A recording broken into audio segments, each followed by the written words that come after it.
जी का खालसा वाहिगुरू जी की फतेह। मैं तुहाडी होस्ट नीलम कौर ते मैं टीवी 84 ਦੇ ਸਾਰੇ ਦਰਸ਼ਕਾਂ ਤੇ ਸਰੋਤਿਆਂ ਦਾ ਹਾਰਦਿਕ ਸਵਾਗਤ ਕਰਦੀ ਹਾਂ ਪ੍ਰੋਗਰਾਮ ਸੱਚੋ ਸੱਚ ਵਿੱਚ। ਜਿਹੜੇ ਇਸ ਪ੍ਰੋਗਰਾਮ ਨਾਲ ਦੇਸ਼ਾਂ ਵਿਦੇਸ਼ਾਂ ਤੋਂ ਜੁੜ ਚੁੱਕੇ ਨੇ। ਖਾਲਸਾ ਅਫੇਅਰ ਸੈਂਟਰ ਦੇ ਸੰਚਾਲਕ ਡਾਕਟਰ ਅਮਰਜੀਤ ਸਿੰਘ ਜੀ ਰੋਜ਼ਾਨਾ ਤਰ੍ਹਾਂ ਸਟੂਡੀਓ ਵਿੱਚ ਮੇਰੇ ਨਾਲ ਸ਼ਾਮਲ ਨੇ। ਆਉਣਾ ਮਿਲ ਕੇ ਅੱਜ ਦੇ ਅਹਿਮ ਇਸ਼ੂਜ਼ ਉੱਪਰ ਉਹਨਾਂ ਤੋਂ ਦਾ ਤਜੀਆ ਜਾਣਦੇ ਹਾਂ। ਜੀ ਡਾਕਟਰ ਸਾਹਿਬ ਵਾਹਿਗੁਰੂ ਜੀ ਕਾ ਖਾਲਸਾ ਵਾਹਿਗੁਰੂ ਜੀ ਕੀ ਫਤਿਹ। ਜੀ ਡਾਕਟਰ ਸਾਹਿਬ ਜੀ ਆਇਆਂ ਨੂੰ ਪ੍ਰੋਗਰਾਮ ਸੱਚੋ ਸੱਚ ਵਿੱਚ ਬਹੁਤ ਸ਼ੁਕਰੀਆ। ਜੀ ਡਾਕਟਰ ਸਾਹਿਬ ਅੱਜ 10 ਜੁਲਾਈ 2019 26 ਹਾੜ ਨਾਨਕ ਸ਼ਾਹੀ ਸਮਤ 551 ਦਾ ਦਿਨ ਹੈ। ਤੇ ਡਾਕਟਰ ਸਾਹਿਬ ਪ੍ਰੋਗਰਾਮ ਸ਼ੁਰੂ ਕਰਨ ਤੋਂ ਪਹਿਲਾਂ ਅਸੀਂ ਹਮੇਸ਼ਾ ਦੀ ਤਰ੍ਹਾਂ ਆਪਣੇ ਦਰਸ਼ਕਾਂ ਤੇ ਸਰੋਤਿਆਂ ਨੂੰ ਦੱਸ ਦਈਏ ਵਿਊਅਰਸ, ਜੇ ਤੁਸੀਂ ਹੱਕ ਸੱਚ ਇਨਸਾਫ ਤੇ ਪੈਰਾ ਦਿੰਦਾ ਇੱਕੋ ਇੱਕ ਚੈਨਲ ਟੀਵੀ 84 ਨੂੰ ਦੇਖਣਾ ਚਾਹੁੰਦੇ ਹੋ ਤਾਂ ਤੁਸੀਂ ਦੇਖ ਸਕਦੇ ਹੋ ਸਪੈਕਟਰਮ ਕੇਬਲ, ਆਰਸੀਐਨ ਕੇਬਲ, ਬੈਲਫਾਮ cable in Canada, roku, Jadoo box, ਸ਼ਾਵਾ, ਫੇਸਬੁੱਕ, ਟੀਵੀ 84 ਦੀ ਐਪ ਰਾਹੀਂ online streaming and IP box ਤੇ ਤੁਸੀਂ ਟੀਵੀ 84 ਨੂੰ ਦੇਖ ਸਕਦੇ ਹੋ। ਵਿਊਅਰਸ, ਜੇ ਤੁਸੀਂ ਟੀਵੀ 84 ਨਾਲ ਜਾਂ ਪ੍ਰੋਗਰਾਮ ਸੱਚੋ ਸੱਚ ਨਾਲ ਫੇਸਬੁੱਕ ਰਾਹੀਂ ਜੁੜੇ ਤਾਂ ਇਸ ਨੂੰ ਵੱਧ ਤੋਂ ਵੱਧ ਲਾਈਕ ਕਰੋ ਤੇ ਸ਼ੇਅਰ ਕਰੋ ਅਤੇ ਨਾਲ ਹੀ YouTube ਤੇ ਸਬਸਕ੍ਰਾਈਬ ਵੀ ਕਰੋ। ਇਹ ਵੀ ਦੱਸ ਦਈਏ ਕਿ ਜੋ ਤੁਸੀਂ ਟੀਵੀ 84 ਦੀ ਐਪ ਨੂੰ ਐਂਡਰੋਇਡ ਐਂਡ ਐਪ ਸਟੋਰ ਤੇ ਡਾਊਨਲੋਡ ਕਰਕੇ ਟੀਵੀ 84 ਦੀ ਜੋ ਲਾਈਵ ਸਟ੍ਰੀਮ ਹੈ ਉਸ ਨੂੰ ਤੁਸੀਂ 24 ਆਵਰਸ ਦੇਖ ਸਕਦੇ ਹੋ। ਵਿਊਅਰਸ, ਹੁਣ ਆਪਾਂ ਅੱਜ ਗੱਲਬਾਤ ਕਰਾਂਗੇ ਜੋ ਅੱਜ ਦੇ ਅਹਿਮ ਇਸ਼ੂ ਨੇ ਉਸ ਉੱਪਰ। ਪਹਿਲੇ ਅਹਿਮ ਇਸ਼ੂ ਬਾਰੇ ਅਸੀਂ ਡਾਕਟਰ ਸਾਹਿਬ ਕੋਲੋਂ ਉਹਨਾਂ ਦੇ ਵਿਚਾਰ ਸੁਣਦੇ ਹਾਂ ਔਰ ਅਸੀਂ ਤੁਹਾਡਾ ਥੈਂਕਸ ਕਰਦੇ ਹਾਂ ਕਿ ਤੁਸੀਂ ਸਾਨੂੰ ਹਮੇਸ਼ਾ ਹੀ ਵਾਚ ਕਰਦੇ ਹੋ, ਦੇਖਦੇ ਹੋ ਔਰ ਆਪਣੇ ਸੁਝਾਅ ਵੀ ਔਰ ਆਪਣੇ ਕਮੈਂਟ ਵੀ ਭੇਜਦੇ ਹੋ। Thank you so much. ਹੁਣ ਆਪਾਂ ਗੱਲਬਾਤ ਕਰਦੇ ਹਾਂ ਅੱਜ ਦੇ ਪਹਿਲੇ ਅਹਿਮ ਇਸ਼ੂ ਦੇ ਨਾਲ। ਜੀ ਡਾਕਟਰ ਸਾਹਿਬ ਕੀ ਕਹਿਣਾ ਚਾਹੋਗੇ? ਦੇਖੋ, ਚੀਨ ਦੇ ਇੱਕ ਬੜੇ ਸਿਆਣੇ ਮਨੁੱਖ ਨੇ ਜਿਹਨੇ ਆਰਟ ਆਫ ਵਾਰ ਲਿਖਿਆ, ਜਿਹਨੂੰ ਅੱਜ ਵੀ ਦੁਨੀਆ ਦੀਆਂ ਮਿਲਟਰੀ ਅਕੈਡਮੀਜ਼ ਦੇ ਵਿੱਚ ਜਾਂ ਫੌਜੀ ਐਕਸਪਰਟਸ ਵੱਲੋਂ ਪੜ੍ਹਿਆ ਜਾਂਦਾ ਹੈ, ਪੜ੍ਹਾਇਆ ਜਾਂਦਾ ਹੈ ਜੀ। ਉਸ 'ਚ ਉਹਨੇ ਇੱਕ ਗੱਲ ਕਹੀ ਕਿ ਸਭ ਤੋਂ ਚੰਗੀ ਜਿੱਤ ਇਹ ਹੁੰਦੀ ਹੈ, ਸਭ ਤੋਂ ਵਧੀਆ ਵਿਕਟਰੀ ਇਹ ਹੁੰਦੀ ਹੈ ਜਿਹੜੀ ਬਿਨਾਂ ਲੜੇ ਔਰ ਬਿਨਾਂ ਖੂਨ ਡੋਲੇ ਹਾਸਲ ਹੋਏ ਜੀ। ਸੋ ਜ਼ਾਹਰ ਹੈ ਕਿ ਜਦੋਂ ਤੁਸੀਂ ਲੜਦੇ ਹੋ, ਬਿਲਕੁਲ ਖੂਨ ਡੁੱਲਦਾ ਜੀ, ਤੁਹਾਡਾ ਨੁਕਸਾਨ ਜ਼ਿਆਦਾ ਹੋਇਆ ਕਿ ਦੁਸ਼ਮਣ ਦਾ ਹੋਇਆ, ਅਲਟੀਮੇਟਲੀ ਜਿੱਤ ਬੇਸ਼ੱਕ ਤੁਹਾਡੀ ਹੋਈ ਹੋਏ, ਲੇਕਿਨ ਜਿੱਥੇ ਤੁਸੀਂ ਖੂਨ ਡੋਲਿਆ ਔਰ ਤੁਹਾਨੂੰ ਜਿੱਤ ਵੀ ਮਿਲੀ ਉਹਦੇ ਚੋਂ ਇੱਕ ਨਿਰਾਸ਼ਾ ਨਿਕਲਦੀ ਹੈ। ਜਿਹੜੀ ਗੱਲ ਅਕਸਰ ਅਸ਼ੋਕ ਦੇ ਹਵਾਲੇ ਨਾਲ ਕਹੀ ਜਾਂਦੀ ਹੈ ਕਿ ਅਸ਼ੋਕ ਇੱਕ ਵੱਡਾ ਰਾਜਾ ਸੀ ਔਰ ਉਹਨੂੰ ਹੋਰ ਵੀ ਸ਼ੌਕ ਸੀ ਕਿ ਉਹ ਆਪਣੇ ਇਲਾਕੇ ਦੀਆਂ ਹੱਦਾਂ ਦੂਰ ਦੂਰ ਤੱਕ ਫੈਲਾਏ ਔਰ ਉਸ ਨੇ ਉਹਦੀ ਰਾਜਧਾਨੀ ਪਾਟਲੀਪੁੱਤਰ ਸੀ, ਜਿਹੜਾ ਅੱਜ ਦਾ ਪਟਨਾ ਸਾਹਿਬ ਹੈ, ਬਿਹਾਰ ਦੀ ਰਾਜਧਾਨੀ। ਔਰ ਉਸ ਨੇ ਨਾਲ ਲੱਗਦੀ ਇੱਕ ਰਿਆਸਤ, ਗੁਆਂਢੀ ਰਿਆਸਤ ਜਿਹਦਾ ਨਾਂ ਕਲਿੰਗਾ ਸੀ, ਜਿਹਨੂੰ ਅੱਜ ਦਾ ਉੜੀਸਾ ਸਟੇਟ ਜਿਹਦੇ ਚੋਂ ਬਣੀ ਹੈ ਵੱਡਾ ਹਿੱਸਾ, ਉਸ ਦੇ ਉੱਤੇ ਹਮਲਾ ਕੀਤਾ। ਉੜੀਸਾ ਦੇ ਜਾਂ ਕਲਿੰਗਾ ਦੇ ਲੋਕ ਬੜੀ ਬਹਾਦਰੀ ਨਾਲ ਲੜੇ। ਅਖੀਰ ਦੇ ਵਿੱਚ ਜਿੱਤ ਅਸ਼ੋਕ ਦੀ ਹੋਈ, ਪਰ ਉਹ ਇਸ ਸਭ ਤੋਂ ਇੰਨਾ ਕੁ ਖੂਨ ਡੁੱਲਿਆ, ਇੰਨਾ ਕੁ ਜਾਨੀ ਨੁਕਸਾਨ ਹੋਇਆ ਕਿ ਉਹ ਉਸ ਤੋਂ ਨਿਰਾਸ਼ ਹੋਇਆ ਔਰ ਉਸ ਨੇ ਇਹ ਫੈਸਲਾ ਕੀਤਾ ਕਿ ਵੀ ਉਹ ਹੁਣ ਬੁੱਧ ਧਰਮ ਅਖਤਿਆਰ ਕਰੇਗਾ, ਜਿਹੜਾ ਕਿ ਕੰਪੈਸ਼ਨ, ਦਇਆ, ਨਾਨ ਵਾਇਲੈਂਸ, ਇਸ ਦੇ ਵਿੱਚ ਯਕੀਨ ਰੱਖਦਾ ਸੀ। ਔਰ ਅਸਲ 'ਚ ਅੱਜ ਜਿਹੜੇ ਹਿੰਦੂਤਵੀ ਹਿੰਸਾ ਦਾ ਸਹਾਰਾ ਲੈ ਕੇ ਵਾਇਲੈਂਸ ਔਰ ਤਸ਼ੱਦਦ ਦੇ ਨਾਲ ਆਪਣਾ ਹਰ ਇੱਕ ਦੇ ਮੂੰਹ 'ਚ ਜਿਹੜਾ ਜੈ ਸ਼੍ਰੀ ਰਾਮ ਵਾੜ ਰਹੇ ਨੇ, ਇਹਨਾਂ ਨੇ ਜਿਹੜਾ ਇਹ ਨੇਸ਼ਨ ਦਾ ਅਹਿੰਸਾ ਪਰਮੋ ਧਰਮਾ ਜਿਹਨੂੰ ਗਾਂਧੀ ਨੇ ਵੀ ਰਿਪੀਟ ਕੀਤਾ, ਇਹ ਕੋਈ ਇਹਨਾਂ ਦਾ ਨਹੀਂ ਸੀ, ਇਹ ਤਾਂ ਇਹਨਾਂ ਦੇ ਤਾਂ ਵਾਇਲੈਂਟ ਮੀਨਸ ਹੀ ਰਹੇ ਹਿੰਦੂਤਵੀਆਂ ਦੇ, ਹਿੰਦੂਆਂ ਦੇ। ਲੇਕਿਨ ਇਹ ਬੁੱਧ ਦਾ ਹੀ ਜਿਹੜਾ ਉਹ ਨਾਰਾ ਸੀ ਕਿ ਅਹਿੰਸਾ ਪਰਮੋ ਧਰਮਾ, ਕਿ ਜੇ ਦੁਨੀਆ ਦੇ ਵਿੱਚ ਕੋਈ ਵੱਡਾ ਧਰਮ ਹੈ ਤੇ ਉਹ ਕੰਪੈਸ਼ਨ ਹੈ, ਕਿਸੇ ਦੇ ਖਿਲਾਫ ਹਿੰਸਾ ਦਾ ਇਸਤੇਮਾਲ ਨਾ ਕਰਨਾ, ਤਸ਼ੱਦਦ ਦਾ ਇਸਤੇਮਾਲ ਨਾ ਕਰਨਾ। ਇੱਕ ਆਇਰਨੀ ਹੈ ਕਿ ਉਸ ਬੁੱਧ ਧਰਮ ਦਾ ਖਾਤਮਾ ਕਰਕੇ ਹਿੰਸਾ ਦੇ ਨਾਲ, ਤਸ਼ੱਦਦ ਦੇ ਨਾਲ, ਵਾਇਲੈਂਸ ਦੇ ਨਾਲ ਇਹ ਆਪਣੇ ਆਪ ਨੂੰ ਜਿਹੜੇ ਨੇ ਫਿਰ ਅਹਿੰਸਕ ਬਣ ਗਏ। ਲੇਕਿਨ ਜਿਹੜੀ ਗੱਲ ਵੱਲ ਮੈਂ ਪੁਆਇੰਟ ਆਊਟ ਕਰਨਾ ਚਾਹੁੰਦਾ ਕਿ ਉਹ ਬੁੱਧ ਦੇ ਉਪਦੇਸ਼ ਜਿਹੜੇ ਸੀ ਨਾਨ ਵਾਇਲੈਂਸ ਦੇ, ਅਸ਼ੋਕ ਨੇ ਉਹ ਅਡਾਪਟ ਕੀਤੇ ਔਰ ਉਹ ਬੁੱਧਿਸਟ ਬਣ ਗਏ। ਹੁਣ ਇਸ ਨੂੰ ਹੀ ਅਸੀਂ ਦੇਖਦੇ ਹਾਂ ਕਿ ਵੀ ਬੈਸਟ ਵਿਕਟਰੀ ਉਹੀ ਹੁੰਦੀ ਹੈ ਜਿਹੜੀ ਬਿਨਾਂ ਲੜੇ ਔਰ ਬਿਨਾਂ ਖੂਨ ਡੋਲੇ ਹਾਸਲ ਹੋਵੇ। ਔਰ ਅੱਜ ਇਸ ਦੀ ਸ਼ੁਰੂਆਤ ਭਾਰਤ ਦੇ ਰੂਲਰਸ ਨੇ ਕਰ ਦਿੱਤੀ ਹੈ ਆਲਰੇਡੀ। ਬੇਸ਼ੱਕ ਜਦੋਂ ਅਸੀਂ ਇਸ 72 ਸਾਲ ਦੇ ਪੀਰੀਅਡ ਦੇ ਵਿੱਚ ਇਹਨਾਂ ਦੇ ਜ਼ੁਲਮਾਂ ਦੀ ਕਹਾਣੀ ਔਰ ਇਹਨਾਂ ਦੇ ਵਿਤਕਰਿਆਂ ਦੀ ਕਹਾਣੀ ਜਿਹੜੀ ਇੱਕਦਮ ਬਾਅਦ ਸਿੱਖਾਂ ਨੂੰ 10 ਅਕਤੂਬਰ 1947 ਨੂੰ ਕ੍ਰਿਮੀਨਲ ਟ੍ਰਾਈਬ ਜਰਾਇਮ ਪੇਸ਼ਾ ਕਬੀਲਾ ਐਲਾਨਣ ਦੇ ਨਾਲ ਸ਼ੁਰੂ ਹੁੰਦੀ ਹੈ। ਕਨਸਟੀਟਿਊਸ਼ਨ ਦੇ ਵਿੱਚ ਆਰਟੀਕਲ 25(b) ਦੇ ਥੱਲੇ ਹਿੰਦੂ ਬਣਾਉਣ ਦੇ ਨਾਲ ਉਹਦੀ ਲਗਾਤਾਰਤਾ ਹੁੰਦੀ ਹੈ। ਜੀ ਪਰ 47 ਤੋਂ ਠੀਕ 37 ਸਾਲ ਬਾਅਦ ਫੁੱਲ ਅਟੈਕ ਟੈਂਕਾਂ ਤੋਪਾਂ ਦੇ ਨਾਲ, ਹਵਾਈ ਫੌਜ, ਨੇਵਲ ਡਾਈਵਰ, ਜ਼ਹਿਰੀਲੀ ਗੈਸ ਔਰ ਸਪੈਸ਼ਲੀ ਟ੍ਰੇਨਡ ਕਮਾਂਡੋਜ਼ ਰਾਹੀਂ ਇਹਨਾਂ ਨੇ ਸਿੱਖਾਂ ਨੂੰ ਸਬਕ ਸਿਖਾਉਣ ਦੇ ਲਈ ਜਿਹੜਾ ਹੈ ਉਹ ਹਮਲਾ ਕੀਤਾ। ਜੀ ਲੇਕਿਨ ਇਹਦੇ 'ਚ ਕੋਈ ਸ਼ੱਕ ਨਹੀਂ ਹੈ ਕਿ ਉਹ ਸਾਡੀ ਆਰਮਡ ਸਟਰਗਲ ਜਿਸ ਤੋਂ ਜਿਹਦੀ ਸ਼ੁਰੂਆਤ ਹੁੰਦੀ ਹੈ ਔਰ ਸਾਡੇ ਇਤਿਹਾਸ ਦਾ ਇੱਕ ਗਲੋਰੀਅਸ ਪਾਰਟ ਹੈ। ਜੂਨ 84 ਦਾ ਪਹਿਲਾ ਹਫ਼ਤਾ ਜਦੋਂ ਸੰਤ ਭਿੰਡਰਾਂਵਾਲੇ ਔਰ ਉਹਨਾਂ ਦੇ ਸਾਥੀ ਸਿੰਘਾਂ ਨੇ ਕਿਵੇਂ ਅਖੀਰਲੇ ਸਾਹ ਤੇ ਅਖੀਰਲੀ ਗੋਲੀ ਤੱਕ ਮੁਕਾਬਲਾ ਕੀਤਾ ਜੀ ਔਰ ਜੂਝ ਕੇ ਸ਼ਹੀਦੀ ਪਾਈ। ਸੋ ਭਾਰਤ ਦੀ ਫੌਜ ਜਿਹੜੀ ਕਿ ਜਿਉਂਦੇ ਫੜਨਾ ਚਾਹੁੰਦੀ ਸੀ, ਜਿਹੜੇ ਕਿ ਵਿਖਾਉਣਾ ਚਾਹੁੰਦੀ ਸੀ ਕਿ ਸਿੱਖ ਕਿਵੇਂ ਡਰ ਕੇ ਸਰੈਂਡਰ ਕਰ ਰਹੇ ਨੇ, ਉਸ ਬੈਟਲ ਦੇ ਵਿੱਚ ਵੀ ਸਿੰਘਾਂ ਨੇ ਜਿੱਤ ਦਾ ਹੀ ਝੰਡਾ ਲਹਿਰਾਇਆ, ਕਿਉਂਕਿ ਜਿੱਤ ਦਾ ਉਹੀ ਹੈ ਜਿਹੜਾ ਕਿ ਨਿਸ਼ਚੈ ਕਰ ਆਪਣੀ ਜੀਤ ਕਰੋ, ਇਸ ਵਿਸ਼ਵਾਸ ਦੇ ਨਾਲ ਕਿ ਮੈਂ ਜਿੱਤਣਾ ਉਹ ਤੁਰਦਾ ਤੇ ਫਿਰ ਅਤ ਹੀ ਰਣ ਮੇ ਤਬ ਜੂਝ ਮਰੋ, ਤੇ ਫਿਰ ਉਹ ਸ਼ਹਾਦਤ ਵੀ ਪਾ ਲੈਂਦਾ ਪਰ ਉਹ ਹਾਰ ਨਹੀਂ ਮੰਨਦਾ। ਬਿਲਕੁਲ ਜ਼ਾਹਰ ਹੈ ਇਹਨਾਂ 35 ਸਾਲਾਂ 'ਚ ਜਿੱਥੇ ਇੱਕ ਦਰਿਆ ਖੂਨ ਦਾ ਪੰਜਾਬ ਦੀ ਧਰਤੀ ਤੇ ਦਿੱਲੀ ਦੇ ਹਾਕਮਾਂ ਨੇ ਅੱਡ-ਅੱਡ ਰੂਲਰਸ ਨੇ ਵਹਾਇਆ, ਜੀ ਉੱਥੇ ਇਸ ਦੇ ਨਾਲ ਨਾਲ ਸਿੱਖ ਰੈਜ਼ਿਲੀਅੰਸ ਵੀ, ਸਿੱਖਾਂ ਦੀ ਡਿਟਰਮੀਨੇਸ਼ਨ ਵੀ ਔਰ ਖਾਸ ਤੌਰ ਤੇ ਡਾਇਸਪੋਰਾ ਸਿੱਖਾਂ 'ਚ ਜਿਨ੍ਹਾਂ ਤੇ ਗਿਣਤੀ ਵੀ ਵਧੀ ਸਿੱਖਾਂ ਦੀ ਬਾਹਰ, ਪਰ ਉਹਨਾਂ ਨੇ ਬਹੁਤ ਕੁਝ ਸਿੱਖਿਆ ਇੱਥੋਂ ਦੇ ਬਾਹਰਲੇ ਸਮਾਜ ਤੋਂ, ਬਾਹਰਲੀਆਂ ਸੁਸਾਇਟੀਜ਼ ਤੋਂ, ਇੰਟਰਨੈਸ਼ਨਲ ਕਾਨੂੰਨਾਂ ਤੋਂ, ਜੀ ਔਰ ਉਸ ਦੇ ਨਾਲ ਜਿਹੜੀ ਇੱਕ ਨਵੀਂ ਲਹਿਰ, ਨਵੀਂ ਮੂਵਮੈਂਟ ਜਿਹੜੀ ਖਾਲਿਸਤਾਨ ਵਾਲੀ ਜਾਂਦੀ ਹੈ, ਉਹ ਸਿੱਖਸ ਫॉर ਜਸਟਿਸ ਨੇ ਬੜੇ ਸੁਚੱਜੇ ਢੰਗ ਦੇ ਨਾਲ, ਜਿਸ 'ਚ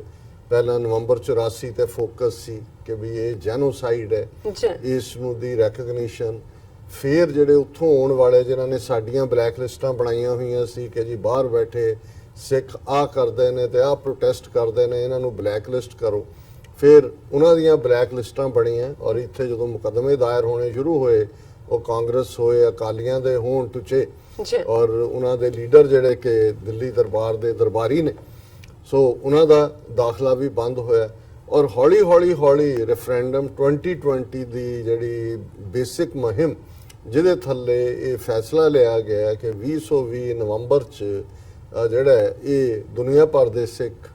ਇਸ ਮੁੱਦੇ ਦੇ ਉੱਤੇ ਆਪਣੀ ਵੋਟ ਪਾਉਣਗੇ। ਰੈਫਰੈਂਡਮ ਜਿਹੜਾ ਜ਼ਾਹਰਾ ਤੌਰ ਦੇ ਉੱਤੇ ਲੀਗਲ ਹੈ, UN ਚਾਰਟਰ ਦਾ ਵੀ ਹਿੱਸਾ ਹੈ ਔਰ ਅਕਸਰ ਅਸੀਂ ਜ਼ਿਕਰ ਕਰਦੇ ਕਿ ਕਿਵੇਂ ਉਹ ਈਸਟ ਤੈਮੂਰ ਹੋਏ ਜਾਂ ਸਾਊਥ ਸੁਡਾਨ ਹੋਏ, ਇਹ ਉਹ ਥਾਵਾਂ ਨੇ ਜਿੱਥੇ ਕਿ UN ਦੀ ਸੁਪਰਵਿਜ਼ਨ ਥੱਲੇ ਰੈਫਰੈਂਡਮ ਹੋਏ ਜਾਂ ਪਲੇਬਿਸਾਈਟ ਹੋਏ, ਪਰ ਜਿੱਥੇ ਇੰਡੀਪੈਂਡੈਂਟਲੀ ਵੀ ਮੁਲਕਾਂ ਨੇ ਐਗਰੀ ਕੀਤਾ, ਉਹਨਾਂ ਜਿਵੇਂ ਕਿਊਬੈਕ ਦੇ ਵਿੱਚ ਕੈਨੇਡਾ ਨੇ ਜਾਂ ਸਕਾਟਲੈਂਡ ਦੇ ਵਿੱਚ ਇੰਗਲੈਂਡ ਨੇ ਕੀਤਾ, ਬੇਸ਼ੱਕ ਸਪੇਨ ਨਹੀਂ ਸੀ ਮੰਨਦਾ ਬਟ ਕੈਟਾਲੋਨੀਆ 'ਚ ਕਿਵੇਂ ਉਹਨਾਂ ਦੀ ਅਸੈਂਬਲੀ ਨੇ ਕੀਤਾ, ਹਾਲਾਂਕਿ ਉਹ ਵੀ ਨਾਨ ਬਾਈਂਡਿੰਗ ਪਾਰਟ ਸੀ, ਲੇਕਿਨ ਇਸ ਸਾਰੇ ਚੋਂ ਇਹ ਜ਼ਰੂਰ ਮੈਸੇਜ ਗਿਆ ਕਿ ਲੋਕਾਂ ਦਾ ਇਹ ਹੱਕ ਹੁੰਦਾ ਹੈ ਪੋਲੀਟੀਕਲ, ਜਿਹੜਾ ਕਿ ਆਲਰੇਡੀ ਕਾਨੂੰਨਾਂ ਦੇ ਵਿੱਚ ਤਾਂ ਪਿਆ ਹੋਇਆ ਸੀ, ਇੰਟਰਨੈਸ਼ਨਲ ਲਾਅ 'ਚ ਵੀ ਪਿਆ ਸੀ, UN ਚਾਰਟਰ ਦੇ ਵਿੱਚ ਵੀ ਰਾਈਟ ਆਫ ਸੈਲਫ ਡਿਟਰਮੀਨੇਸ਼ਨ ਦੀ ਗੱਲ ਹੈ,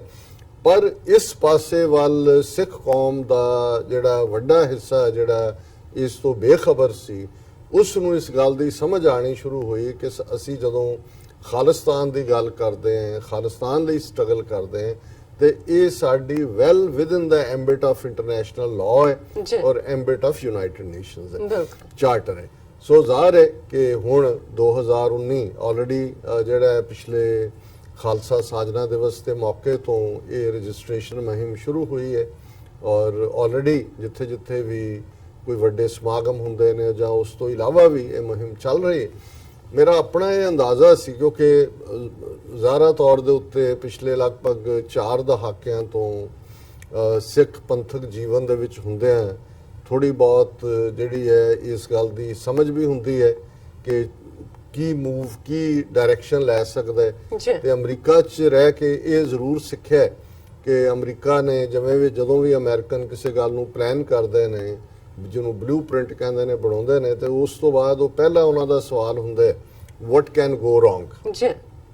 ਕਿ ਵੀ ਕੀ ਗਲਤ ਕੀ ਹੋ ਗਲਤ ਹੋ ਸਕਦਾ। ਸਕਦਾ। ਹਾਲਾਂ ਸਾਡਾ ਜਿਹੜਾ ਪੰਜਾਬੀ ਕਰੈਕਟਰ ਹੈ ਉਹਦੇ ਚ ਅਸੀਂ ਕਦੇ ਇਸ ਗੱਲ ਨੂੰ ਅਕਾਊਂਟ 'ਚ ਹੀ ਨਹੀਂ ਲੈਂਦੇ ਕਿ ਕੁਝ ਗਲਤ ਵੀ ਹੋ ਸਕਦਾ ਹੈ। ਅਸੀਂ ਤਾਂ ਮੰਨ ਕੇ ਹੀ ਤੁਰਦੇ ਹਾਂ ਕਿ ਜੋ ਅਸੀਂ ਪਲਾਨ ਬਣਾਈ ਆ ਉਹਦੇ ਮੁਤਾਬਕ ਹੋ ਜਾਣਾ। ਜੀ ਸੋ ਇਹ ਵੀ ਇੱਕ ਕਾਰਨ ਹੈ ਕਿ ਬਹੁਤ ਵਾਰ ਅਸੀਂ ਜਦੋਂ ਬੜੀ ਤੇਜ਼ੀ ਨਾਲ ਕਿਸੇ ਪਾਸੇ ਵੱਲ ਜਾਂਦੇ ਹਾਂ ਤੇ ਅੱਗੋਂ ਜੇ ਮੂੰਹ ਦੀ ਖਾਣੀ ਪਏ ਤਾਂ ਫਿਰ ਕਈ ਜਿਹੜੇ ਨੇ ਕਈ ਅਰਸਾ ਸੰਭਲਦੇ ਨਹੀਂ, ਬਿਲਕੁਲ ਕਿਉਂਕਿ ਉਹਨਾਂ ਨੂੰ ਇਹ ਸਮਝ ਨਹੀਂ ਹੁੰਦੀ ਕਿ ਵੀ ਇਹ ਵੀ ਹੋ ਸਕਦਾ ਸੀ। ਔਰ ਜੇ ਤੁਸੀਂ ਪਹਿਲਾਂ ਹੀ ਉਹਨੂੰ ਜਿਹੜਾ ਆਪਣੇ ਧਿਆਨ ਦੇ ਵਿੱਚ ਰੱਖਿਆ ਹੋਏ ਤੇ ਫਿਰ ਕਹਾਣੀ ਡਿਫਰੈਂਟ ਹੁੰਦੀ ਹੈ। ਸੋ ਇਸੇ ਤਰ੍ਹਾਂ ਮੈਂ ਸਮਝਦਾ ਵੀ ਜਿਵੇਂ ਅਮਰੀਕਨਜ਼ ਨੇ ਇਹ ਕਿ ਵਟ ਕੈਨ ਗੋ ਰੋਂਗ ਦੇ ਥੱਲੇ ਉਹਨਾਂ ਦੀ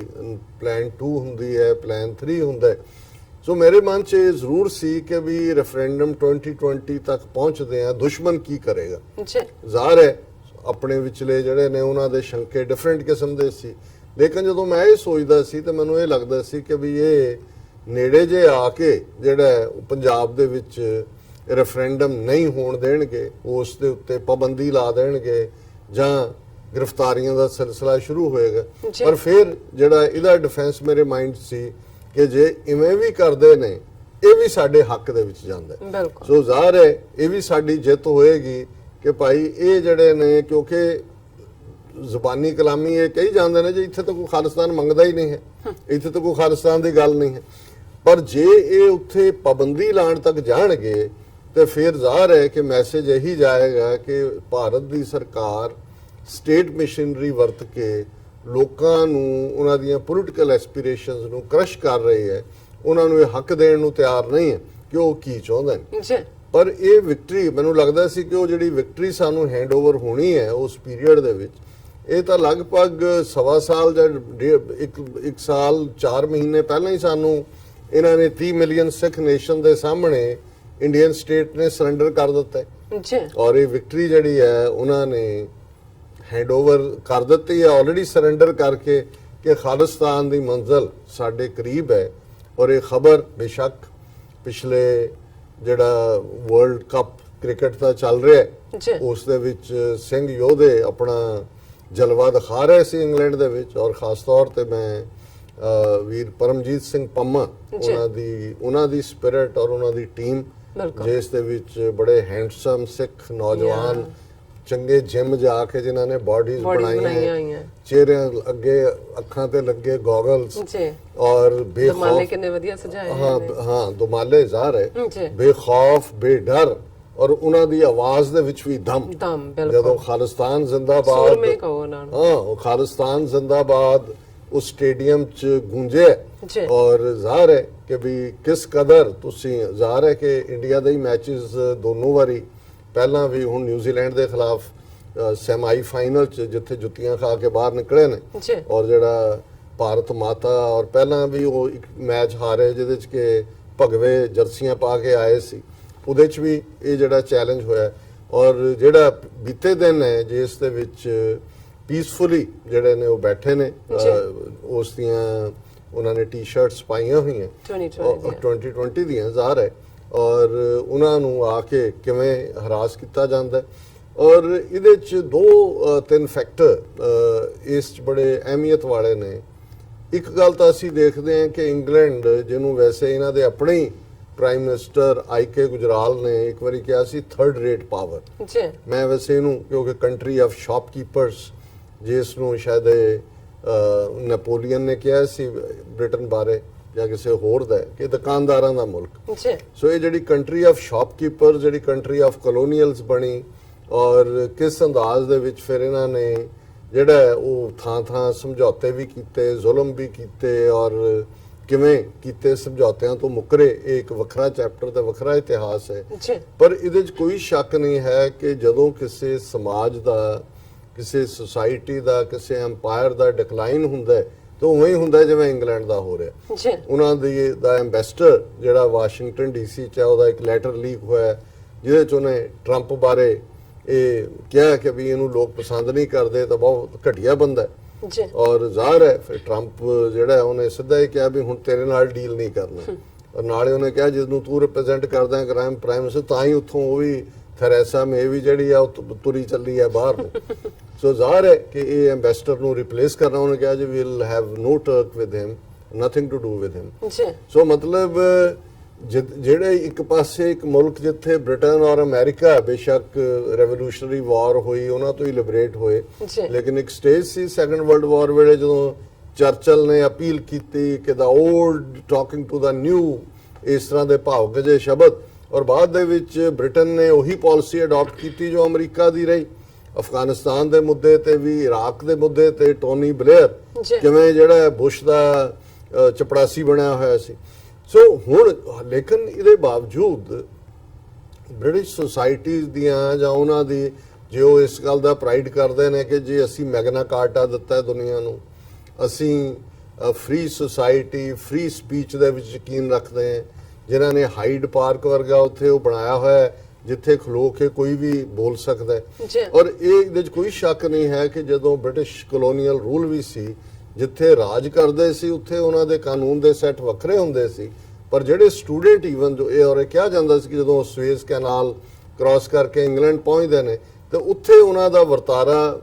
ਦਾ ਜਿਹੜਾ ਲਾਅ ਦੇ ਥੱਲੇ ਹੁੰਦਾ ਸੀ, ਜਿਸ ਦੇ ਵਿੱਚ ਉਹਨਾਂ ਨੂੰ ਬਰਾਬਰੀ ਦਾ ਅਹਿਸਾਸ ਹੁੰਦਾ ਸੀ। ਔਰ ਇਹੀ ਕਾਰਨ ਹੈ ਕਿ ਜਿਹੜੀ ਭਾਰਤ ਨੂੰ ਆਜ਼ਾਦ ਕਰਾਉਣ ਦੇ ਲਈ ਬਹੁਤ ਸਾਰੀਆਂ ਮੂਵਮੈਂਟਸ ਚੱਲੀਆਂ, ਜਿਹੜਾ ਇੰਗਲੈਂਡ ਦੇ ਵਿੱਚ ਲੰਡਨ 'ਚ ਉਹ ਜਿਹੜਾ ਬੇਸ ਹੁੰਦਾ ਸੀ, ਸ਼ਹੀਦ ਊਧਮ ਸਿੰਘ ਵੀ ਜੇ ਉੱਥੇ ਆਇਆ ਜਾਂ ਉਸ ਤੋਂ ਪਹਿਲਾਂ ਵੀ ਮਦਨ ਲਾਲ ਢੀਂਗਰਾ, ਇਹ ਸਾਰੇ ਉੱਥੇ ਸਟੂਡੈਂਟ ਬਣ ਕੇ ਆਉਂਦੇ ਸੀ ਔਰ ਉੱਥੋਂ ਦੀ ਇੱਕ ਫਰੀडम ਦਾ ਆਪਣਾ ਅੰਦਾਜ਼।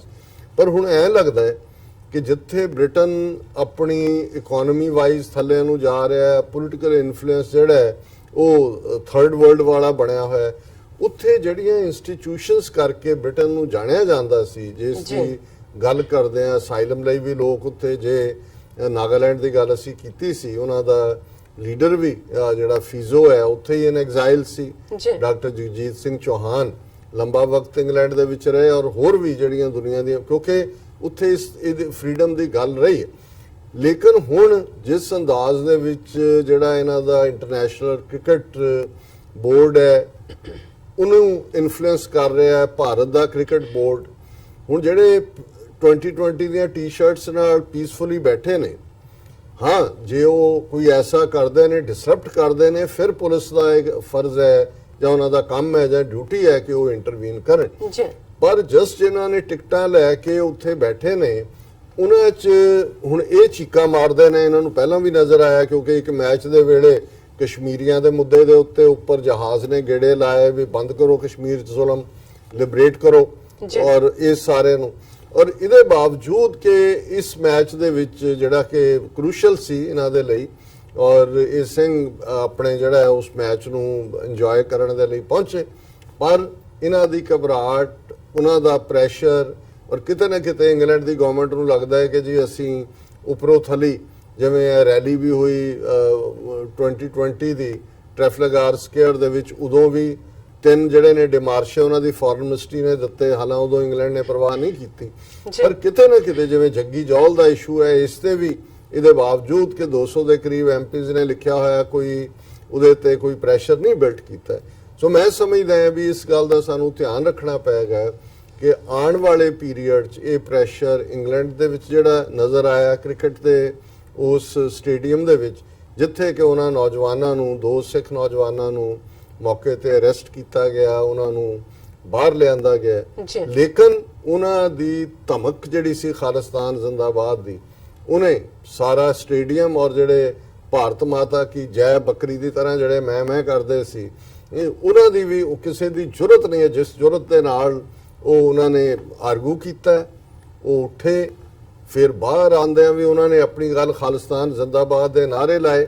ਔਰ ਬਾਹਰ ਆ ਕੇ ਵੀ ਪੁਲਿਸ ਨੂੰ ਉਹਨਾਂ ਨੇ ਕਿਹਾ ਕਿ ਵੀ ਤੁਸੀਂ ਦੱਸੋ ਵੀ ਸਾਨੂੰ ਅਰੈਸਟ ਕਿਉਂ ਕੀਤਾ, ਰੀਜ਼ਨ ਦੱਸੋ। ਸੋ ਜ਼ਾਹਰ ਹੈ ਕਿ ਵੀ ਇਸ ਦੇ ਉੱਤੇ ਕਾਨੂੰਨੀ ਕਾਰਵਾਈ ਵੀ ਬਣਦੀ ਹੈ ਔਰ ਸਿੱਖ ਫਾਰ ਜਸਟਿਸ ਇਸ ਮਾਮਲੇ 'ਚ ਪਿੱਛੇ ਨਹੀਂ ਰਹਿੰਦਾ ਹੁੰਦਾ ਕਦੇ। ਪਰ ਮੈਂ ਇਸ ਤੋਂ ਅੱਗੇ ਜਾਣਦਾ ਕਿ ਵੀ ਇੱਕ ਇਹ ਆਪਣੇ ਆਪ 'ਚ ਵਿਕਟਰੀ ਸੀ। ਮੈਂ ਹਾਲਾਂਕਿ ਕੁਝ ਸਿੱਖ ਹਲਕਿਆਂ ਨੇ, ਇੱਕ ਪੱਤਰਕਾਰ ਵੀ ਜਿਹੜਾ ਟਰਬਨ ਸਿੱਖ ਹੈ, ਇੰਟਰਨੈਸ਼ਨਲ ਮੀਡੀਆ ਲਈ ਕੰਮ ਕਰਦਾ, ਉਹਨੇ ਉਹਨੂੰ ਬਿਲਕੁਲ ਨੈਗੇਟਿਵ ਪ੍ਰੈਜ਼ੈਂਟ ਕਰਨ ਦੀ ਕੋਸ਼ਿਸ਼ ਕੀਤੀ। ਪਰ ਮੈਂ ਸਮਝਦਾ ਹਾਂ ਕਿ ਇਹ ਜਿਹੜੇ ਪ੍ਰੋਟੈਸਟ ਕਰਨ ਦਾ ਹੱਕ ਹੈ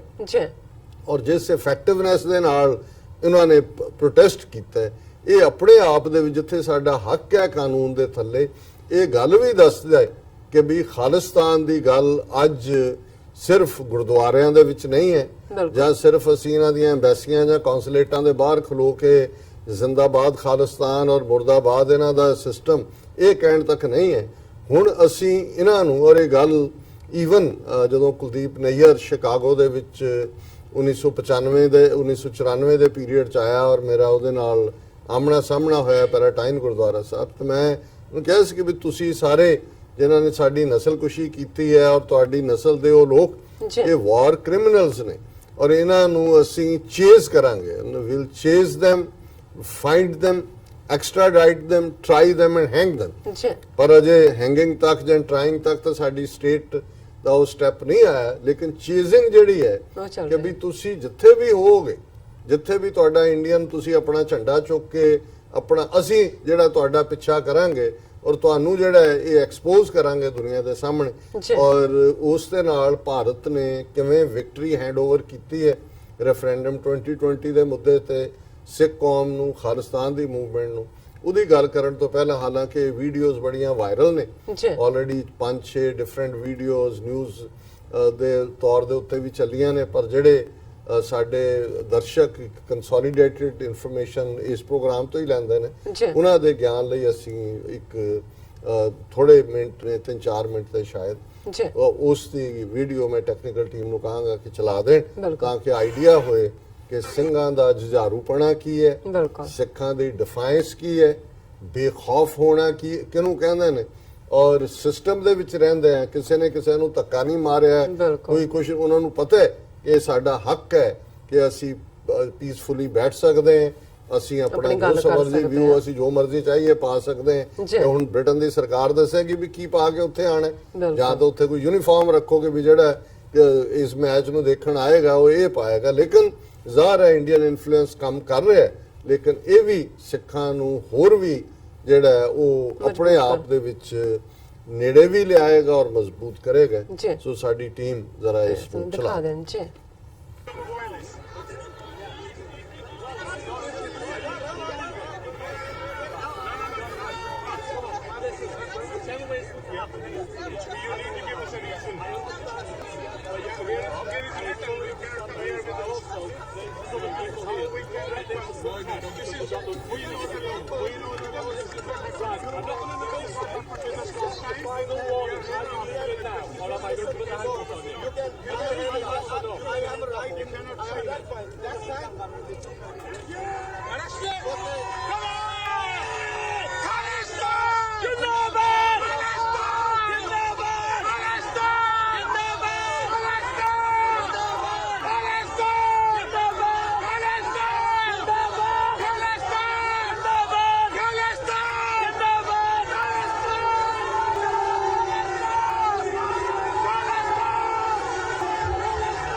Referendum 2020 Zindabad! Referendum 2020 Give me my ticket. I've got it. I'm going to go out with him. Give me the ticket. I'm going to go out. Come on. Give me the ticket. Are you coming back in though? Make you get scared though. Yeah, I will. No!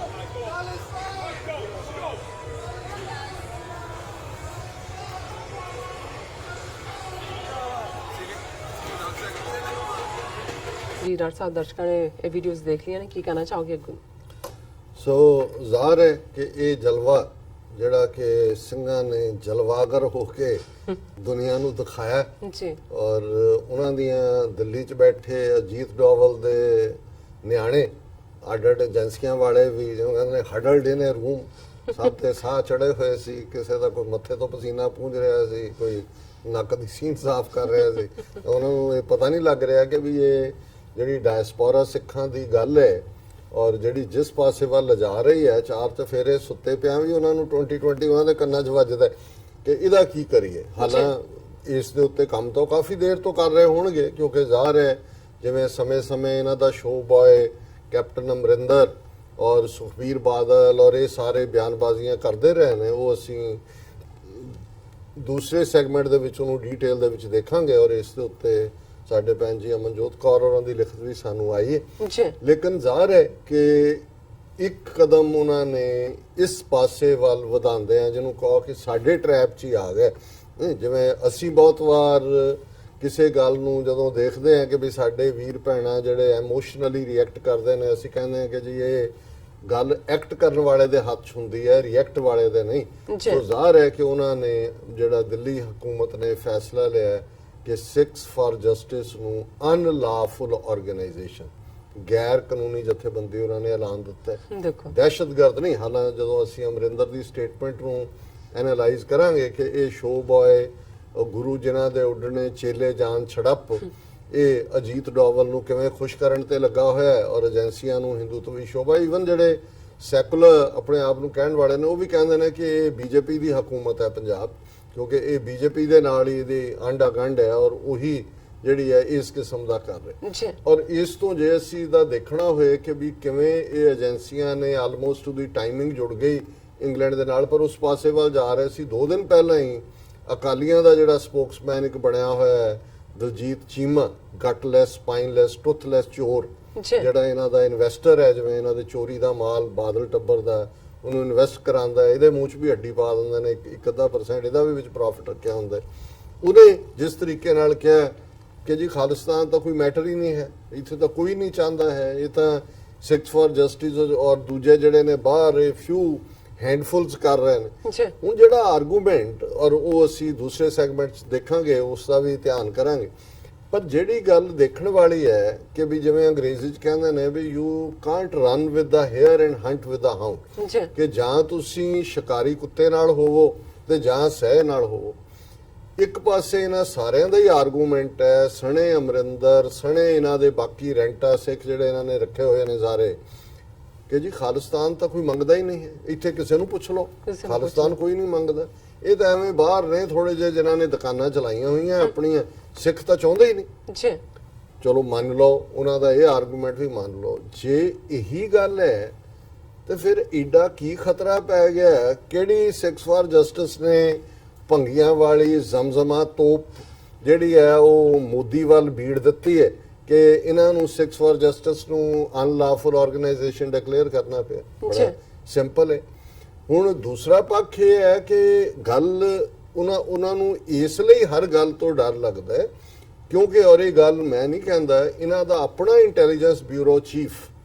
Maloye ਧਰ, ਜਿਹਨੇ open secrets ਕਿਤਾਬ ਲਿਖੀ, ਜਿਹਨੇ intelligence bureau ਦਾ chief ਹੁੰਦਾ ਹੈ, ਪੰਜਾਬ 'ਚ ਕਿਵੇਂ ਨੈਫੇਰੀਅਸ activities, black cat ਫਿਨੋਮੀਨਾ, ਅੰਦਰ ਇਨਫਿਲਟ੍ਰੇਸ਼ਨ, ਬਲੱਡ ਸ਼ੈਡ, ਔਰ ਈਵਨ 에ਅਰ ਇੰਡੀਆ ਵੀ ਕਿਤੇ ਨਾ ਕਿਤੇ ਉਹ ਆਟਵਾ 'ਚ ਪੋਸਟਡ ਸੀ, ਉਹਦੇ 'ਚ ਵੀ ਉਹਦਾ ਹੱਥ ਹੈ ਕਨਿਸ਼ਕਾ 'ਚ। ਉਹਨੇ ਵੀ ਜਦੋਂ ਐਨ ਆਪਣੀ ਪੂਰਾ ਉਹਦੇ 'ਚ ਜਿਹੜਾ ਉਹ ਪੂਰਾ ਦਮਖਮ ਦਿਖਾਇਆ ਕਿ ਜੀ ਅਸੀਂ ਕਿਵੇਂ ਖਤਮ ਹੋਣੇ, ਕਿਹਾ ਜੀ ਅੱਜ ਦੀ ਡੇਟ ਖਤਮ ਹੋ ਗਿਆ, ਕੋਈ ਖਾਲਿਸਤਾਨ ਮੂਵਮੈਂਟ ਨਹੀਂ। ਪਰ ਜਿਹੜੀ ਗੱਲ ਉਹਨੇ ਅਖੀਰ 'ਚ ਕਹੀ, ਜਿਹੜੀ ਕਿ ਇਹਨਾਂ ਨੂੰ ਬਹੁਤ ਚੰਗੀ ਤਰ੍ਹਾਂ ਸਮਝ ਆਉਂਦੀ ਹੈ, ਪਰ ਉਹਨੇ ਕਿਹਾ ਜੀ ਅੱਜ ਮੂਵਮੈਂਟ ਦਬ ਗਈ, ਕੁਛ ਨਹੀਂ ਹੈ, ਲੇਕਿਨ ਫਾਲਟ ਲਾਈਨਸ ਕ੍ਰੀਏਟ ਹੋ ਗਈਆਂ। ਹੁਣ ਫਾਲਟ ਲਾਈਨਸ ਇਵੇਂ ਹੀ ਹੈ ਜਿਵੇਂ ਜਿਨ੍ਹਾਂ ਥਾਵਾਂ ਤੇ ਭੁਚਾਲ ਆਣੇ ਹੁੰਦੇ ਨੇ, ਅਰਥਕੁਏਕ, ਜ਼ਲਜ਼ਲੇ, ਉਹ ਉਹੀ ਨੇ। ਉਹਨਾਂ ਦੇ ਥੱਲੇ ਉਹਨਾਂ ਨੇ ਪਹਿਲਾਂ ਹੀ ਜਿਹੜੇ ਸਿਸਮੋਲੋਜਿਸਟ ਨੇ ਉਹ ਦੱਸ ਦਿੰਦੇ ਨੇ ਕਿ ਇੱਥੇ ਜਿਹੜੀ ਗਰਾਊਂਡ ਦੇ ਥੱਲੇ ਪਲੇਟਸ ਨੇ, ਉਹਨਾਂ ਦੀ ਮੂਵਮੈਂਟ ਦੇ ਥੱਲੇ ਇੱਥੇ ਨਾ ਆਏ ਜ਼ਲਜ਼ਲਾ ਤੇ 100 ਸਾਲ ਨਾ ਆਏ, ਜਿਵੇਂ ਸੈਨ ਫਰਾਂਸਿਸਕੋ ਦੇ 1905 ਦੇ ਨੇੜੇ ਤੇੜੇ ਆਇਆ ਸੀ। ਹੁਣ ਕਹਿੰਦੇ ਨੇ ਜੀ ਬਿਗ ਵਨ ਆਣਾ, ਪਰ ਜਿੱਥੇ ਹੈ ਉੱਥੇ ਫਿਰ ਕੋਈ ਵੱਡੇ ਡੈਮ ਨਹੀਂ ਬਣਾਏ ਜਾਂਦੇ, ਉੱਥੇ ਵੱਡੇ ਕੋਈ ਜਿਹੜਾ ਹੋਰ ਇਤਿਆਤ ਰੱਖੀ ਜਾਂਦੀ ਹੈ, ਘਰ ਵੀ ਉਹਨਾਂ ਨੂੰ ਪਤਾ ਹੈ ਵੀ ਕਿਸੇ ਵੇਲੇ ਵੀ ਆ ਸਕਦਾ ਹੈ। ਬਿਲਕੁਲ। ਸੋ ਇਹ ਗੱਲ ਇਹਨਾਂ ਦਾ ਹੀ ਬਿਊਰੋ ਚੀਫ ਕਹਿ ਗਿਆ ਕਿ ਜੀ ਜਿਹੜੀ ਇੰਡੀਅਨ ਸਟੇਟ ਔਰ ਸਿੱਖਾਂ ਦੀ ਰਿਲੇਸ਼ਨਸ਼ਿਪ ਹੈ ਉਹਦੇ ਵਿੱਚ ਪਰਮਾਨੈਂਟ ਫਾਲਟ ਲਾਈਨ ਖੜੀ ਹੋ ਗਈ ਹੈ। ਅੱਜ ਭਾਵੇਂ ਨਹੀਂ ਹੈ ਪਰ ਇਹ ਕਿਸੇ ਵੇਲੇ ਵੀ ਆ ਸਕਦੀ ਹੈ। ਸੋ ਜ਼ਾਹਰ ਹੈ ਕਿ ਜਿਹੜੀ ਕਿਸੇ ਵੇਲੇ ਵੀ ਆ ਉਹ ਵੇਲਾ ਦੂਰ ਨਹੀਂ ਹੈ, ਵੇਲਾ ਤਾਂ ਆਇਆ ਹੈ ਸਾਹਮਣੇ। ਜੀ। ਔਰ ਇਸ ਨੂੰ ਦੀ ਜਿਹੜੀ ਘਬਰਾਹਟ ਹੈ ਇਹਨਾਂ ਨੂੰ ਕਿ ਭਾਈ ਇਹਨਾਂ ਨੂੰ ਪਤਾ ਹੈ ਕਿ ਜਿਹੜੇ ਸਿੱਖ ਅਰਦਾਸ 'ਚ ਰੋਜ਼ ਰਾਜ ਕਰੇਗਾ ਖਾਲਸਾ ਪੜ੍ਹਦੇ ਨੇ, ਜਿਹੜੇ ਸਿੱਖਾਂ ਨੇ 170 ਸਾਲ ਪਹਿਲਾਂ 1849 ਤੱਕ ਜਿਹੜਾ ਹੁਣ ਤੋਂ ਜਿਹੜਾ 1.5 ਲੱਖ ਮੁਰੱਬਾ ਮੀਲ ਦੀ ਟੈਰੀਟਰੀ ਦੇ ਉੱਤੇ ਆਪਣੀ ਸੋਵਰਨਿਟੀ ਜਿਹੜੀ ਹੈ ਉਹ ਵਿਖਾਈ ਹੋਈ ਹੈ। ਬਿਲਕੁਲ। ਅੰਗਰੇਜ਼ਾਂ ਦੀ ਬਦਨੀਤੀ, ਉਹਨਾਂ ਦੀਆਂ ਕੁਚਾਲਾਂ ਦੇ ਥੱਲੇ ਬੇਸ਼ੱਕ ਉਹਨਾਂ ਦੇ ਥੱਲੇ ਆ ਵੀ ਗਏ, 80% ਤੋਂ ਜ਼ਿਆਦਾ ਕੁਰਬਾਨੀਆਂ ਛੋਟੀ ਜਿਹੀ ਸਿੱਖ ਕੌਮ ਕਰਕੇ ਲਿਬਰੇਸ਼ਨ ਤੱਕ ਲੈ ਕੇ ਆਉਂਦੀ ਹੈ। ਹੋਰ ਕਿਹਦੇ ਕੋਲ ਜਿਹੜੇ ਨੇ ਭਗਤ ਸਿੰਘ ਔਰ ਸਰਾਭੇ ਔਰ ਭਕਨੇ ਔਰ ਭਾਈ ਮਹਾਰਾਜ ਸਿੰਘ ਔਰ ਬਾਬਾ ਰਾਮ ਸਿੰਘ ਕਿਹਦੇ ਕੋਲ ਨੇ? ਬਿਲਕੁਲ। ਔਰ ਇਹ ਸਾਰੇ ਪੀਰੀਅਡ ਦੇ ਵਿੱਚ ਜੇ ਅੱਜ ਵੀ ਜੇ ਉਹ ਇਹਨਾਂ ਦੀ ਜਿਹੜੀ ਰਾਣੀ ਬਣਾਈ ਹੋਈ ਸੀ ਇੰਦਰਾ ਗਾਂਧੀ ਕੁਈਨ, ਜੇ ਉਸ ਦਾ ਜਿਹੜਾ ਉਹਨੂੰ ਦੱਸਿਆ ਰਾਹ ਕਿ ਭਾਈ ਅਕਲ ਦੀ ਦਵਾਈ ਕਿਵੇਂ ਖਾਈਦੀ ਹੈ, ਤੇ ਫਿਰ ਜ਼ਾਹਰ ਹੈ ਕਿ ਇਹਨਾਂ ਨੂੰ ਪਤਾ ਹੈ ਕਿ ਸਿੱਖਾਂ ਦੇ ਅੰਦਰ ਹਰ ਸਿੱਖ, ਉਹ ਬੱਚਾ ਹੋਏ ਵੱਡਾ ਹੋਏ, ਐਵੇਂ ਲੱਖਾਂ ਸਿੱਖ ਜਿਹੜੇ ਇਹਨਾਂ ਅਮਰੀਕਾ, ਇੰਗਲੈਂਡ, ਕੈਨੇਡਾ, ਦੁਨੀਆ ਭਰ ਦੀਆਂ ਸੜਕਾਂ ਤੇ ਰਾਜ ਕਰੇਗਾ ਖਾਲਸਾ ਪੜ੍ਹਦੇ ਆ, ਆਪਣੇ ਨਗਰ ਕੀਰਤਨ ਸਜਾਉਂਦੇ ਨੇ, ਉਹ ਰਾਜ ਨਹੀਂ ਚਾਹੁੰਦੇ। ਜੀ। ਉਹ ਤੁਹਾਡੀ ਗੁਲਾਮੀ ਚਾਹੁੰਦੇ ਨੇ, ਤੁਹਾਡੇ ਬਾਂਦਰਾਂ ਤੇ ਸੱਪਾਂ ਦੀ ਪੂਜਾ ਕਰਨਾ ਚਾਹੁੰਦੇ ਨੇ। ਨੋ ਵੇ। ਸਿੱਖ ਨਾ ਬੁੱਤ ਪ੍ਰਸਤ ਹੈ, ਨਾ ਤੁਹਾਡੀ ਕਿਸੇ ਚੀਜ਼ 'ਚ ਮਨ ਯਕੀਨ ਹੈ ਉਸ ਦਾ, ਨਾ ਤੁਹਾਡੇ ਨਾਲ ਸਾਡਾ ਕੋਈ ਲਾਗਾ ਦੇਗਾ ਹੈ। ਅਸੀਂ ਇੱਕ ਸੈਪਰੇਟ ਨੇਸ਼ਨ ਸੀ, ਹਾਂ, ਔਰ ਹਮੇਸ਼ਾ ਰਵਾਂਗੇ। ਖਾਲਸਾ ਤਾਂ ਹੈ ਹੀ ਜਾਂ ਬਾਦਸ਼ਾਹ ਜਾਂ ਬਾਗੀ, ਜਾਂ ਖਾਲਸਾ ਸੋਵਰਨ ਹੈ ਜਾਂ ਸੋਵਰਨਿਟੀ ਲਈ ਲੜ ਰਿਹਾ। ਔਰ ਜ਼ਾਹਰ ਹੈ ਕਿ ਕਰਤਾਰਪੁਰ ਲਾਂਘੇ ਦੇ ਮੁੱਦੇ ਦੇ ਉੱਤੇ ਵੀ ਜਿਵੇਂ ਸਿੱਖ ਕੌਮ ਨੇ ਉਲਰ ਕੇ ਪਾਕਿਸਤਾਨੀ ਆਵਾਮ, ਪਾਕਿਸਤਾਨੀ ਮੁਲਕ ਔਰ ਉਹਨਾਂ ਦੀ ਕਿਆਦਤ, ਉਹਨਾਂ ਪ੍ਰਤੀ ਪਿਆਰ ਔਰ ਸਪੋਰਟ ਦਿਖਾਈ ਹੈ, ਇਹਨੇ ਵੀ ਇਹਨਾਂ ਨੂੰ ਰੈਟਲ ਕਰ ਦਿੱਤਾ ਹੈ। ਔਰ ਜਿੱਥੇ ਵੀ ਕੋਈ ਮੌਕਾ ਬਣਦਾ ਉੱਥੇ ਸਿੰਘ ਦੋਵੇਂ ਹੀ ਧਰੇ, ਮੀਰੀ ਤੇ ਪੀਰੀ ਦੇ ਧਾਰਕ ਸਿੱਖ ਨੇ, ਜਿੱਥੇ ਜੋ ਲੱਗਦਾ ਉਹ ਆਪਣਾ ਕਰਦੇ ਨੇ ਕਿਉਂਕਿ ਉਹਨਾਂ ਨੇ ਜਸਟਿਸ ਲੈਣਾ ਸਿੱਖਿਆ ਹੋਇਆ। ਸੋ ਜ਼ਾਹਰ ਹੈ ਕਿ ਇਹ ਪਾਬੰਦੀ ਦਾ ਲਾਣਾ ਆਪਣੇ ਆਪ ਵਿੱਚ ਇਸ ਗੱਲ ਦਾ ਸਬੂਤ ਹੈ ਕਿ ਭਾਰਤੀ ਹਕੂਮਤ, ਉਹਨਾਂ ਦੇ ਦੁਮ ਛੱਲੇ ਚੰਗੀ ਤਰ੍ਹਾਂ ਸਮਝਦੇ ਨੇ ਕਿ ਜਦੋਂ ਪੰਜਾਬ ਦੇ ਸਿੱਖਾਂ ਨੂੰ ਔਰ ਉਹਦੇ ਨਾਲ ਲੱਗਦੇ ਜਿਹੜੇ ਸਿੱਖ ਮੈਜੋਰਿਟੀ ਏਰੀਆਜ਼ ਨੇ ਉਹਨਾਂ ਨੂੰ ਆਜ਼ਾਦਾਨਾ ਤੌਰ ਦੇ ਉੱਤੇ ਰੈਫਰੈਂਡਮ ਦੇ ਥੱਲੇ, ਪਲੇਬਿਸਾਈਟ ਦੇ ਥੱਲੇ, ਬੇਸ਼ੱਕ ਅੱਜ ਨਾਨ ਬਾਈਂਡਿੰਗ ਹੈ, ਅੱਜ ਨਾਨ ਬਾਈਂਡਿੰਗ ਹੈ, ਕੱਲ ਨੂੰ ਬਾਈਂਡਿੰਗ ਵੀ ਹੋਏਗਾ। ਜੇ ਦੁਨੀਆ 'ਚ ਇਹੀ ਪ੍ਰੈਸ਼ਰ ਹੁਣ ਜੋ ਇੰਗਲੈਂਡ ਦੇ ਵਿੱਚ ਹੋਇਆ, ਲੱਖਾਂ ਲੋਕਾਂ ਨੇ ਦੇਖਿਆ, ਕਰੋੜਾਂ ਨੇ ਦੇਖਿਆ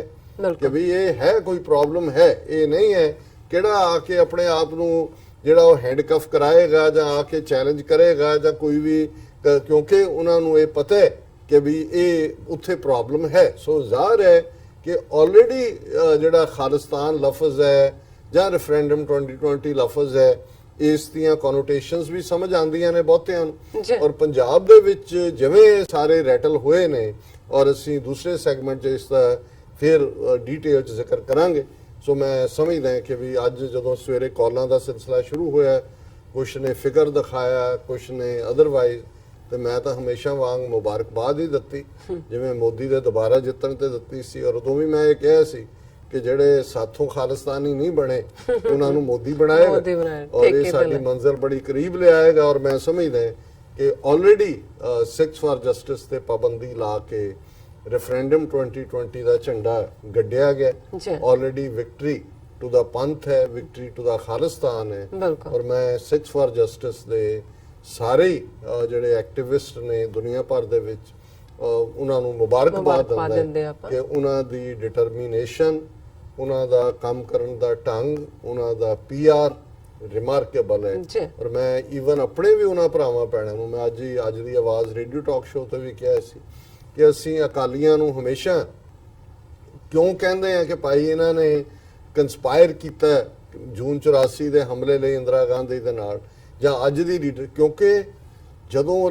ਇਹੀ ਅਕਾਲੀ ਦਲ ਹੈ ਜਿਹੜੇ ਗੱਡੀਆਂ ਥੱਲੇ ਲੰਮੇ ਪਏ ਸੀ, ਗੁਰੂ ਕੇ ਬਾਗ 'ਚ ਡਾਂਗਾਂ ਖਾਂਦੇ ਸੀ, ਮੋਰਚਿਆਂ ਦੇ ਵਿੱਚ ਜਿਹੜਾ ਉਹ ਜਾ ਕੇ ਗ੍ਰਿਫਤਾਰੀਆਂ ਦਿੰਦੇ ਸੀ, ਸ਼ਹੀਦੀਆਂ ਵੀ ਦਿੰਦੇ ਸੀ।